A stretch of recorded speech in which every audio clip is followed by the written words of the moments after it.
el menú de lo que vamos a revisar el día de hoy, que es la última parte de este tema de bloqueos de conducción intraventricular, sería el análisis electrocardiográfico de los distintos tipos de bloqueos intraventriculares. Ya revisamos los bloqueos de rama derecha e izquierda del haz de His.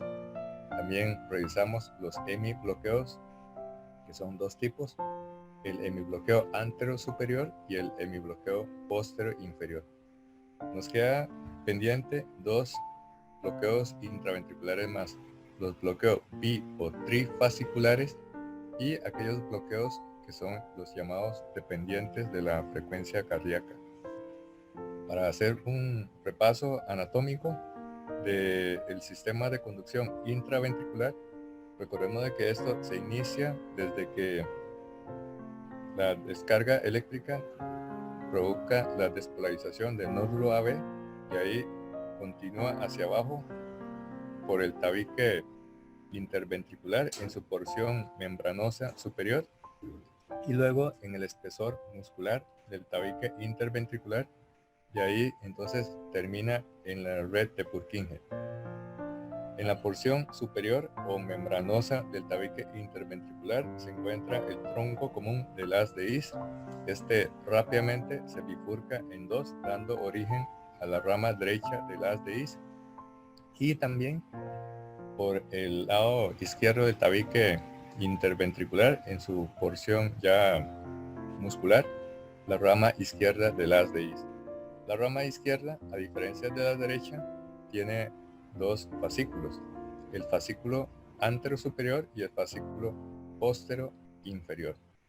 Como vamos a ver, estos fascículos también se pueden bloquear selectivamente y también se puede combinar una rama con un fascículo. Para repasar el concepto de los hemibloqueos, que tal vez es un poco más difícil de entender en comparación con los bloqueos de rama derecha y rama izquierda, aquí en el diagrama aparece un hemibloqueo de la división o el fascículo antero superior. Los hemibloqueos provocan no tanto cambio en la morfología de los complejos QRS, sino que causa más bien una desviación marcada del eje eléctrico. Cuando se produce un hemibloqueo, el eje eléctrico del corazón se va a desviar hacia el lado izquierdo. Cuando se trata de un hemibloqueo anterosuperior, como en este caso, el eje eléctrico se desvía hacia el lado izquierdo, con a veces ejes eléctricos de más de menos 30 grados. Aquí podemos ver, y es la explicación electrofisiológica de por qué se produce el desvío muy marcado del eje eléctrico hacia el lado izquierdo. Entonces, en el diagrama se puede observar un hemibloqueo anterosuperior. Aquí tenemos el tronco común de haz de His. Esta es la división posterior inferior y esta es la división anterosuperior que se encuentra bloqueada. Entonces, al bloquear se produce una modificación del eje eléctrico con un vector que se va a desviar hacia el lado donde está el bloqueo.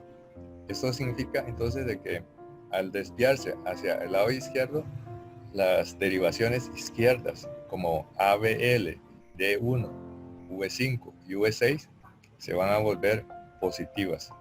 En cambio, las derivaciones que se encuentran en la pared inferior como T2, T3 y ABF se va a ver negativas con una morfología de R minúscula y una S mayúscula, como se ve en el diagrama. Por el otro lado, el hemibloqueo posterior inferior es un hemibloqueo bastante menos común. Se trata de una división que es más protegida contra el daño, como por ejemplo tiene doble irrigación. La división o el fascículo posterior inferior tiene irrigación por parte de las ramas septales de la descendente anterior, así como de la coronaria derecha. Por el otro lado, se trata de una rama más gruesa más corta y no tiene un recorrido subendocárdico, sino más bien tiene un recorrido intramural. Esto explica por qué el fascículo posterior inferior se encuentra mucho más protegido contra los trastornos que le puede provocar un hemibloqueo. En cambio, la división anterosuperior es bastante más delgada, más larga, de recorrido subendocárdico y solamente tiene una perfusión a través de ramas de la arteria circunfleja. Esto explica su propensión hacia el hemibloqueo. Esto también explica por qué un hemibloqueo anterosuperior puede presentarse aún en personas con corazón estructuralmente sano, mientras que en un hemibloqueo posterior inferior casi siempre se acompaña de una cardiopatía estructural. Y un hemibloqueo entonces posterior inferior suele acompañar de una dextrorotación extrema, generalmente a más de 110 grados. Acá vemos la explicación electrofisiológica de cómo un bloqueo de la división posterior inferior provoca una dextrorotación, porque el vector se va a desviar hacia el sitio donde está el bloqueo. Eso significa entonces de que cuando hay un hemibloqueo posterior inferior, vamos a observar una dextrorotación marcada del eje eléctrico del corazón. Y aquí entonces ya podemos comprender la sumatoria. La sumatoria que es que podemos tener bloqueos bi y bloqueos trifasciculares. Bloqueos bi y bloqueos trifasciculares. Pero antes de continuar, quiero hacer una acotación. Y es que si nosotros revisamos la literatura, por ejemplo, esta es la literatura del Colegio Americano del Corazón y de la Asociación Americana del Corazón. Se trata de unas guías que fueron redactadas por un panel de expertos para llegar a un consenso de cómo debemos estandarizar e interpretar el electrocardiograma. Es como decir una manera de hablar el mismo idioma. Esta publicación fue del año 2009 y desde entonces rige la interpretación del electrocardiograma. ¿Y qué es lo que dicen estas guías? En cuanto a términos que no se recomienda, dice claramente, no se recomienda términos como bloqueo de rama izquierda de ADIs atípico, bloqueo bilateral de una rama de ADIs, bloqueo bifasciculares y bloqueo trifasciculares. Dicen que esta terminología de bloqueo bi y bloqueo trifasciculares no están recomendadas porque puede prestar más bien para confusión. Entonces, combinaciones como bloqueo de rama derecha más hemibloqueo anterior superior, bloqueo de rama derecha más hemibloqueo posterior inferior, bloqueo de rama derecha más hemibloqueos alternantes o dos hemibloqueos, bloqueo de rama derecha más bloqueo de rama izquierda, eso se llama bloqueos trifasciculares. Es como trabalengua, ¿verdad? Y según la American Heart y el Colegio Americano del Corazón, no se recomienda.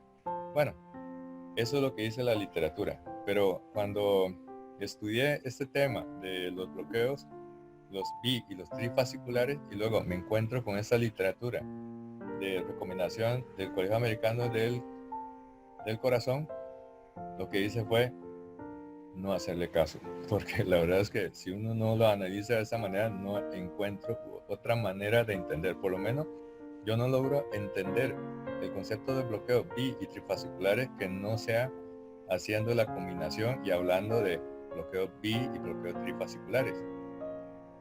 En lugar de eso, el Colegio Americano del Corazón dice, el paciente tiene un bloqueo de rama derecha más un hemibloqueo anterosuperior. Bueno, lo que está diciendo al final es un bloqueo bi o un bloqueo trifascicular. Entonces, en términos generales, así, para no entrar en controversia, el resto de la charla voy a hablar así, a mi manera de ver las cosas y fue como yo lo entendí, omitiendo la recomendación del Colegio Americano del Corazón. Entonces, en cuanto a hemibloqueos, podemos combinar el lado anterior superior con un bloqueo de rama derecha. O sea, no podemos hablar de bloqueo de rama izquierda más hemibloqueo anterior superior. Esto es incongruente, porque un fascículo es parte de la rama izquierda, pero sí podemos combinar un bloqueo de rama derecha con un fascículo. En ese caso, el fascículo anterior superior, y hablamos de bloqueo bifascicular. Entonces, un ejemplo podemos ver en este trazo. En este trazo, lo que más llamativamente se puede notar es que en V1 y V2 hay un patrón típico de bloqueo de rama derecha. Es más, si nos vamos a la otra derivación en V6, también hay un empastamiento de la onda S. Entonces, las dos derivaciones más útiles para valorar bloqueos de rama sería V1 y V6. Y aquí ya tenemos el diagnóstico. No hay necesidad de ir a otras derivaciones cuando ya tenemos V1 y V6, el diagnóstico de un bloqueo de rama derecha de ADIs. Pero vamos a dejar las cosas así como está. Ahorita vamos a continuar con este electro. Entonces, las derivaciones claves para diagnosticar bloqueos de rama son V1 y V6. Mientras que las derivaciones más útiles para valorar hemibloqueos sería ABL para el hemibloqueo anterior superior y ABF para el hemibloqueo posterior inferior. Eso se debe a que esas derivaciones ven directamente los fascículos en el ángulo idóneo. Bien, pero volviendo entonces al electro anterior, ya sabemos que tiene un bloqueo de rama derecha de ADIs, pero ¿cómo está el eje eléctrico en este caso? ¿Cuál es el eje eléctrico de este trazo de electrocardiografía? Entonces, cuando preguntamos eje eléctrico, nos desentendemos de las derivaciones precordiales y nos vamos a concentrar en las derivaciones dipolares y aumentadas de los miembros, o sea, D1, D2, D3, ABR, ABL y ABF. Entonces, ya sabemos de que en el trazo anterior tiene un bloqueo de rama derecha de ADIs. Ahora vamos a ver el eje eléctrico. Claramente se ve que ABL está positiva y que las derivaciones inferiores como D2, D3 y ABF están negativas. Eso significa que este paciente tiene un eje eléctrico levo rotado. Un eje eléctrico levo rotado. Y no levo rotado, muy levo rotado. Entonces, acá vamos a hacer una sumatoria.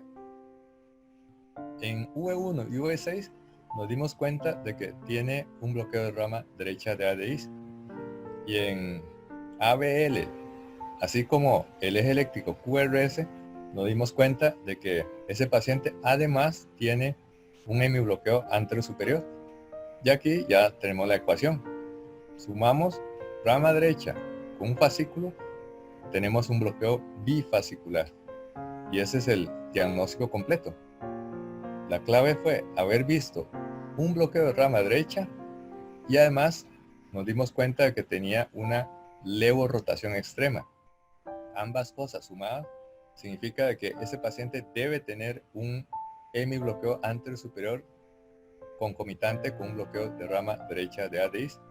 Y las dos cosas sumadas se llama bloqueo bifascicular. Otro ejemplo de bloqueo bifascicular, este es el trazo de un paciente que tuve.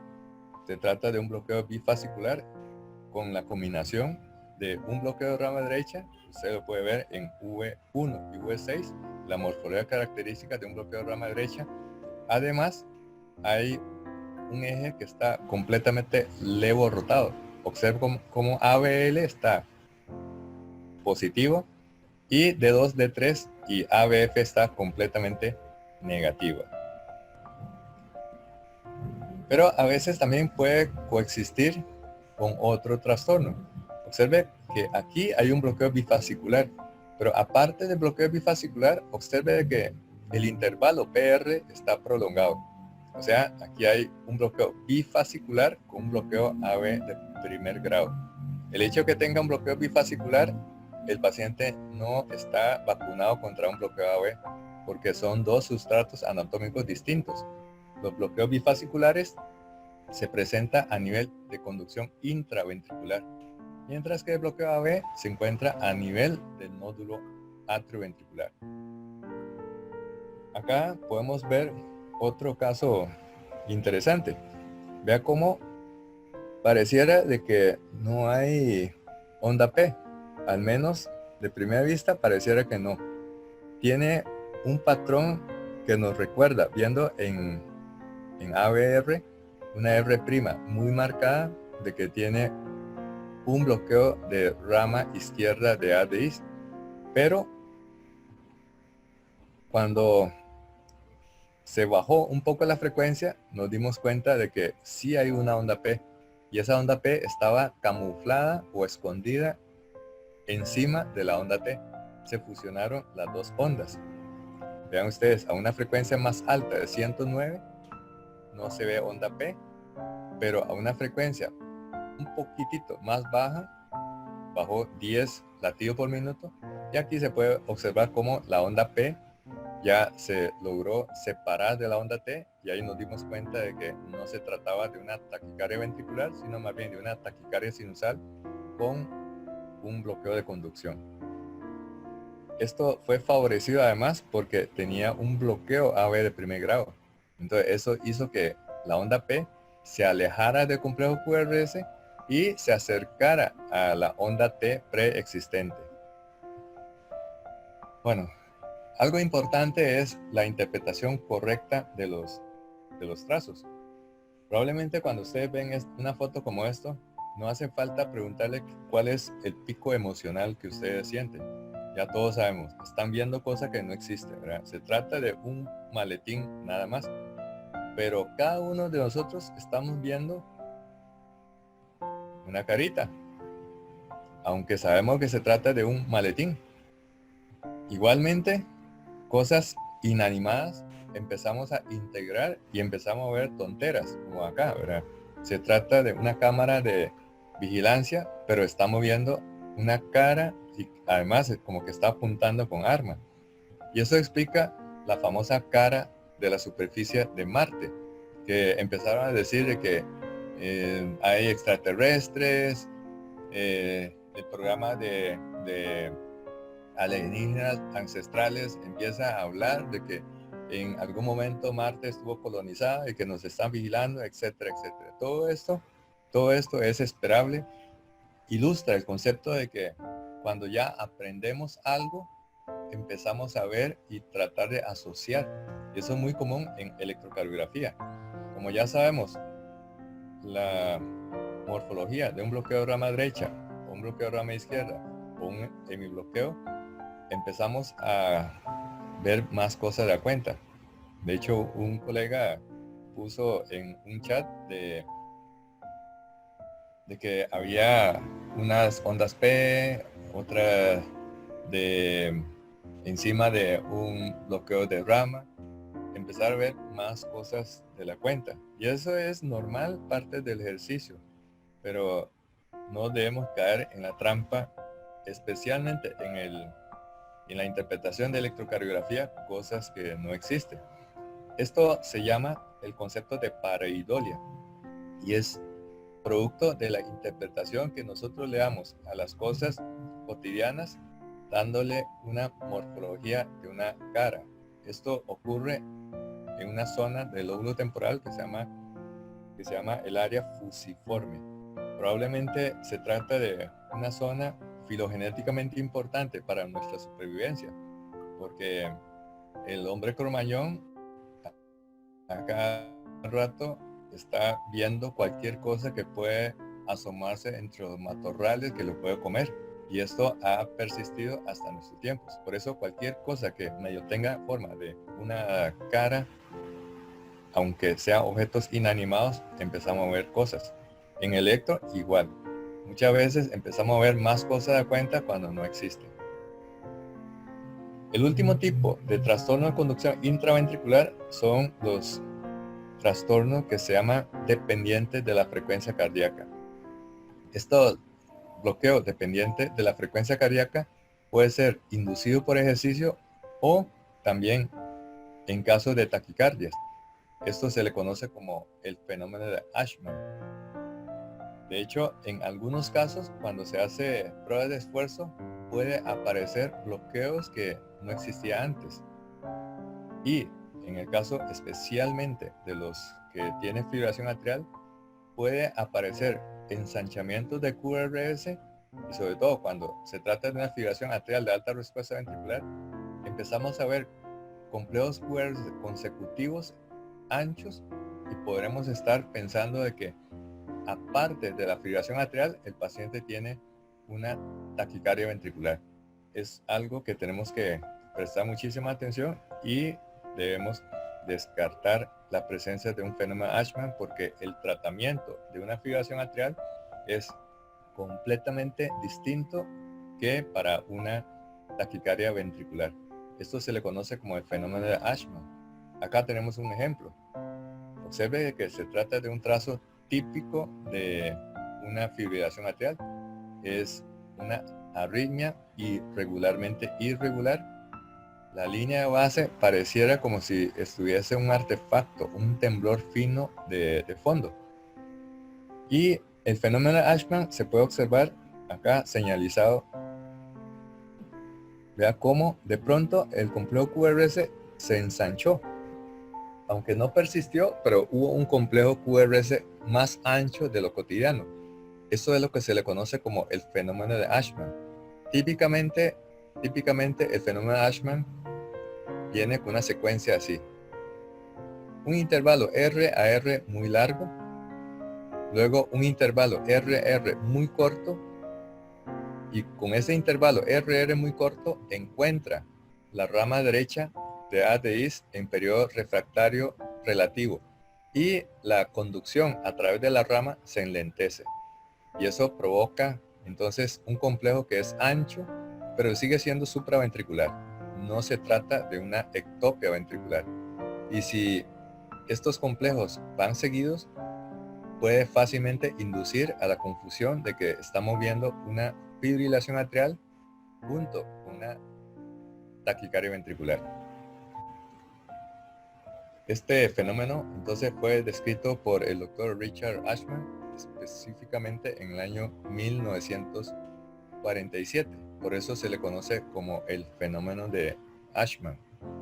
Acá tenemos un ejemplo de un caso de fenómeno de Ashman. Claramente se trata de un paciente con una cardiopatía estructural. Vean ustedes el cor bovis que tiene este paciente. Llegó a sala de operaciones por una hernia umbilical encarcerada, tuvo una isquemia mesentérica, y ese paciente fue sometido a una laparotomía para resección intestinal. Aquí se puede observar en el registro de la pantalla cómo este paciente en el ritmo base tiene una fibrilación atrial. Observe que es una arritmia irregularmente irregular. Pero en la parte final, aquí ustedes pueden ver en la parte final del registro cómo hay complejo QRS ancho. Aquí uno podría pensar que se trata de una taquicardia ventricular, pero no. Eso se trata de un fenómeno de Ashman, o sea, bloqueo de rama derecha de ADIs, que es frecuencia cardíaca dependiente, taquicardia dependiente.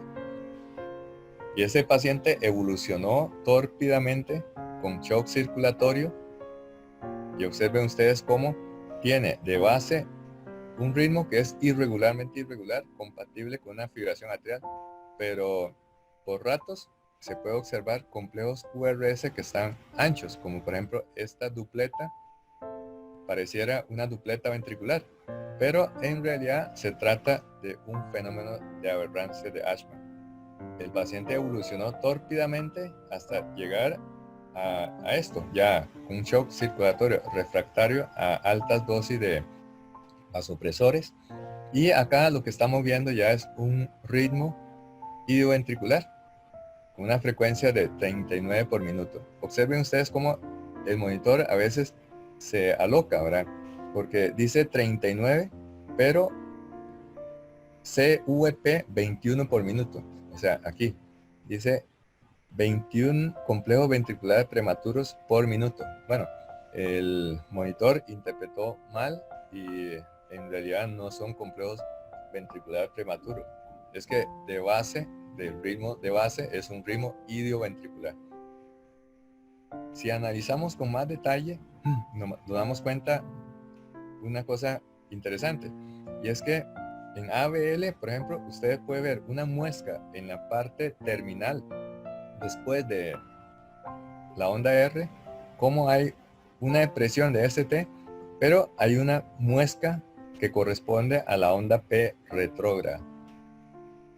Estas ondas P retrógrada a veces son como muy disimuladas y hay que buscarlo. Cuando hay una onda P retrógrada, esto te permite diagnosticar fehacientemente de que se trata de un complejo de origen ventricular. Eso se llama onda P retrógrada. Bien, vamos a ir terminando con respecto al pronóstico. ¿Cuál es el pronóstico para los pacientes que tienen un trastorno de conducción intraventricular? Depende del sustrato anatómico, depende de las características del paciente, depende de la medicación que está tomando, depende del perfil electrolítico, depende además de otros factores de riesgo, como por ejemplo la fracción de eyección, si es o no hipertenso, si tiene o no disfunción renal. Todos esos son factores que le va agregando gravedad al paciente. En el caso de un bloqueo de rama derecha de ADIs, hay que pensar en enfermedades congénitas, como por ejemplo CIA, una miocardiopatía arritmógena del ventrículo derecho, el síndrome de Brugada. Recordemos de que el síndrome de Brugada en realidad no se trata específicamente de un bloqueo de rama derecha de ADIs, sino que se trata de una onda epsilon de post-excitación más visible en V1, V2 y V3. También hay que pensar en causas adquiridas, como por ejemplo las isquémicas, las degenerativas, y cuando hay sobrecarga del ventrículo derecho, como EPOC, hipertensión pulmonar, tromboembolia pulmonar. Y hay causas iatrogénicas, por ejemplo, cateterismo cardíaco o cirugía cardíaca. Y el uso de algunos antiarrítmicos, antidepresivos tricíclicos, antihistamínicos, bueno, y ahora que está en boga, la cloroquina y la hidroxicloroquina, cuando prolonga el intervalo QT. La digoxina, que es una causa muy importante, y es el concepto de proarritmogenicidad de la digoxina. Bueno, entre las causas iatrogénicas, nosotros cometemos constantemente este factor, ¿verdad? Cuando canalizamos una vía central y a veces no sabemos si se fue para el yugular o no, entonces agarramos la guía Selnier y le empezamos a estimular el endocardio ventrículo derecho. Y a veces cuando vemos esos complejos nos sentimos paradójicamente tranquilos, ¿verdad? Cuando deberíamos estar preocupados. Digo tranquilos porque cuando vemos esos complejos decimos, bueno, ya fue por la ruta correcta y no se me fue para la yugular. Y otras causas que ya vimos: conducción aberrante o fenómeno Ashman y la hiperpotasemia. Entonces, ¿se acuerda de que nosotros teníamos al principio este caso clínico, ¿verdad? Un caso clínico de una paciente que era relativamente joven, que llegó para un legrado. En principio, en pacientes jóvenes con bloqueo de rama derecha de ADIs, no se suele acompañar de enfermedad cardíaca. Y vamos a repasar este caso clínico, ¿verdad? Eso lo vimos el día lunes. Una paciente femenina de 21 años que llega a sala de operaciones para un legrado uterino instrumental. En el monitor se evidencia claramente el bloqueo de rama derecha de ADIs. Cuando la rehistoriamos, no había historia de dolor torácico, palpitaciones, disnea de esfuerzo o síncope. Y este fue el trazo. Imagínense una muchacha de 21 años que te llega a sala de operaciones para un legrado y usted coloca los monitores y te das cuenta que ella tiene un bloqueo de rama derecha de ADIs. El procedimiento obviamente se continuó no había nada para pensar de que la paciente tenía una cariopatía grave, y en recuperación le tomamos un trazo de 12 derivaciones y ahí claramente se ve de que tiene un patrón de bloqueo de rama derecha de ADIs. Observe de que aquí no hay un bloqueo de un fascículo anterior superior, porque vea que el eje eléctrico no está dextro rotado. Basta con ver que en D2, D3 y ABF están con complejos positivos, entonces descartamos una levorotación, o sea, no hay un bloqueo bifascicular, que sería la combinación de un bloqueo de rama derecha más un hemibloqueo anterior superior. No lo hay. Esta paciente lo único que tiene es un bloqueo de rama derecha de ADIs. Entonces le mandamos una radiografía de tórax. Es un poco inquietante porque pareciera de que a nivel del mediastino, a nivel del hilio pulmonar, a nivel de el botón de la aorta, tal vez el botón que corresponde al atrio izquierdo, pareciera que está como aumentado de tamaño.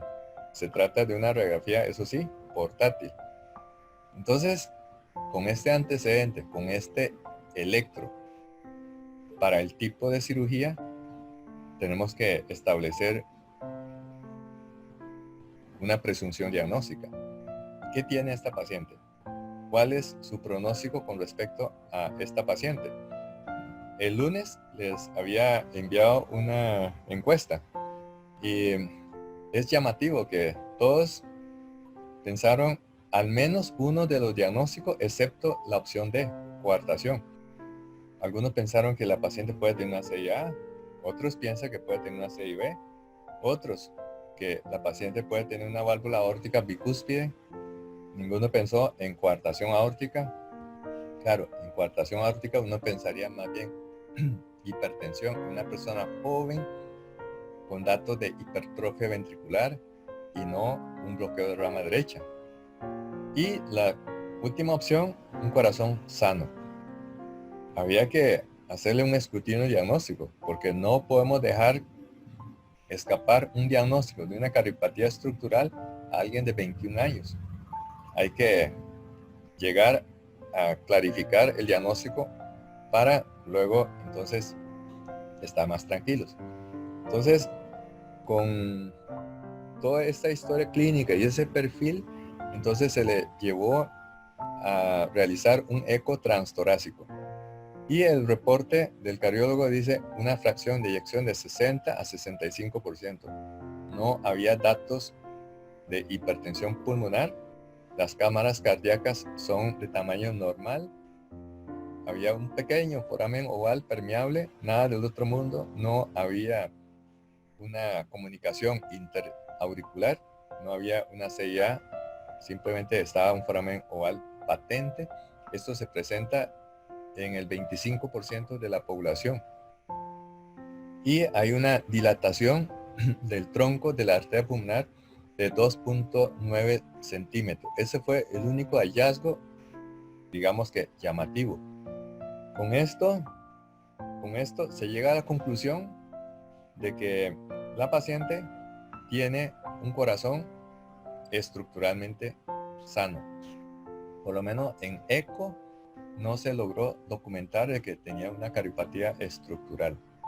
Así fue el egreso de esta paciente.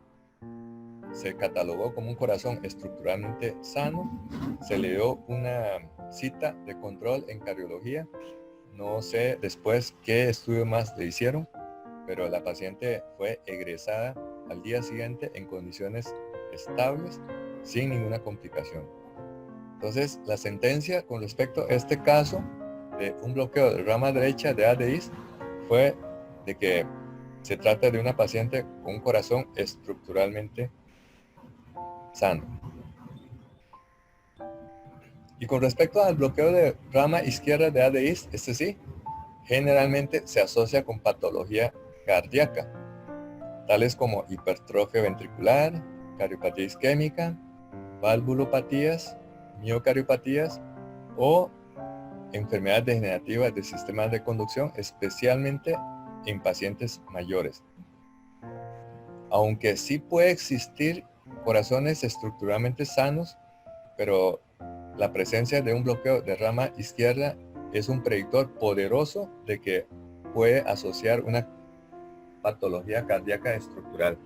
De hecho, en el estudio de Framingham se observó de que una persona que tiene un bloqueo de rama izquierda de ADIs, hay un 95% de probabilidad de encontrar alguna de las patologías, de las alteraciones estructurales cardíacas mencionadas en esta diapositiva. O sea, no podemos egresar a un paciente con un bloqueo de rama izquierda sin haberle hecho un estudio para descartar patología cardíaca estructural. Aquí tenemos un ejemplo. Vea, esta paciente de 56 años, ella es hipertensa. Fue sometida a una colecistectomía. Entonces, esta es la valoración cardíaca. Tiene un electro que el que realizó esa interpretación dice EKG normal. Radiografía de tórax, patrón intersticial, dice. Y pone un garabato que dice monitoreo hemodinámico. Solo falta el sellito clásico que dice electro EKG normal. Entonces, esta fue una el trazo de electro de la paciente cuando tenía 56 años. 15 años después aparece esto. 15 años después aparece el bloqueo de rama izquierda de ADIs. Esta paciente fue sometida a una histerectomía. Entonces, vean ustedes, vamos a retroceder. Hace 15 años antes, tenía un trazo completamente normal. Su único factor de riesgo cardiovascular es la hipertensión. Y vean ustedes, 15 años después, ya tiene un bloqueo de rama izquierda de ADIs y coherentemente tiene una hipertrofia ventricular izquierda, producto del embate de la hipertensión sobre el corazón. Entonces aquí estamos viendo la corroboración de la afirmación del estudio de Framingham, de que el 95% de los pacientes con un bloqueo de rama izquierda suele tener una cardiopatía estructural de fondo y hay que investigar bien. En cuanto a los hemibloqueos, el anterior superior suele ser benigno. En cambio, el posterior inferior suele acompañarse de una cardiopatía estructural. Y los bloqueos bi y trifasciculares siempre son patológicos, siempre son patológicos. Ese es el concepto de pronóstico cuando hay hemibloqueos. ¿Por qué el hemibloqueo anterior superior suele ser benigno? Porque se trata de una rama muy delgada de recorrido subendocárdico, una sola arteria que le irriga, que es la circunfleja, a través de sus ramas de la circunfleja. Entonces fácilmente se puede comprimir y fácilmente se puede isquemizar. En cambio, la rama posterior inferior es una rama muy gruesa, tiene recorrido intramiocárdico, o sea, no se comprime como en el caso de la rama anterior superior tan fácilmente. La rama anterior superior se encuentra subendocárdico. En cambio, la rama o el fascículo posterior inferior se encuentra intramiocárdico.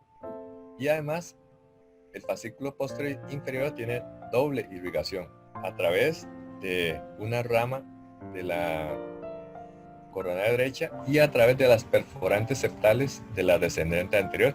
O sea, tiene que obstruir las dos coronarias para que se produzca un hemibloqueo posterior inferior. Por eso suele siempre acompañarse de cardiopatía estructural. Bueno, para finalizar, ¿cuáles son los mensajes importantes para llevar a la casa?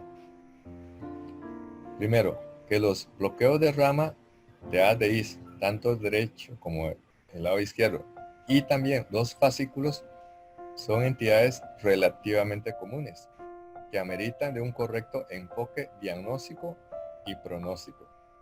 Muchas veces nos llevamos, entre comillas, el desencanto de que empezamos a estudiarlo y al final no encontramos nada y como que no nos sentimos bien, pero realmente usted está haciendo algo muy positivo por el paciente. cualquier persona con un bloqueo de rama se sentiría bastante como preocupado de su futuro desde el punto de vista cardíaco, por la posibilidad de que esta sea la manifestación como la punta de un iceberg, ¿verdad?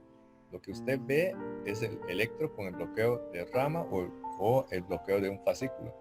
Pero lo que queremos averiguar es qué hay debajo del nivel del agua.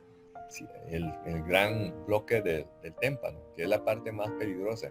Si será que tiene una CIA, una válvula bicúspide, miocardiopatía hipertrófica, hipertensión pulmonar, una miocarditis, etcétera, etcétera. Otro concepto importante es que para los bloqueos de rama, las derivaciones más útiles son V1 y V6. Si usted examina V1 y V6, ya usted con solo estas dos derivaciones se puede hacer el diagnóstico de un bloqueo de rama derecha o un bloqueo de rama izquierda. Pero para los hemibloqueos usamos las derivaciones laterales como D1 y ABL para el hemibloqueo antero superior, o las derivaciones inferiores como D2, D3 y ABF para el hemibloqueo póstero inferior. Otro concepto importante es que los bloqueos de rama ensanchan la duración del complejo QRS, mientras que los hemibloqueos causan desviación marcada del eje del QRS. En el caso de los hemibloqueos, si están solitos, la duración del complejo QRS es normal. Normal se refiere a un ancho menor de 0.12 segundos, o sea, menor de 120 milisegundos. Y algo muy importante en el caso de electro es no ver cosas que no existen. Aunque es peor no ver cosas que sí existen. Algo semejante al daltonismo. Muchas veces el daltónico no logra captar todos los colores del semáforo y puede confundirse. Un ejemplo es el que introdujo Facebook, Mark Zuckerberg. Él es daltónico. Por eso es que Facebook, usted ve que todos los colores de Facebook son como celestes y azules, porque estos colores no suelen ser problemáticos para los daltónicos. Si Mark Zuckerberg no hubiera padecido daltonismo, probablemente Facebook tendría una paleta de colores mucho más alegre en comparación con el triste color celeste y color azul tan monótono de Facebook. Otro mensaje, como en esa caricatura de Kino: ver el electro, pero vea al paciente. Ver el electro, pero pregunte al paciente. Como en esa caricatura de Kino, dice, bueno, ya que ni en usted ni en sus radiografías se observan cambios de importancia, yo diría que continuemos el tratamiento con la misma medicación. Es tratar la placa y no tratar al paciente. Y el otro concepto, ¿verdad?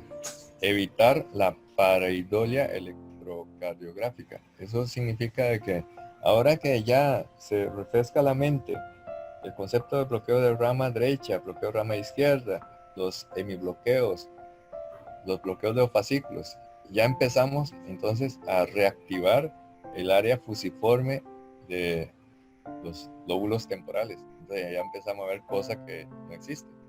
Aquí claramente lo único que existe es un enchufe, pero le apuesto que todos los que están conectados están viendo una carita de asombro, como una carita de un emoji. Ya ustedes se dieron cuenta de esto y le apuesto que hoy, cada vez que van a enchufar, se va a llevar otra vez ese pensamiento alocado, ese pensamiento imaginativo de que está enchufando una carita de un emoji.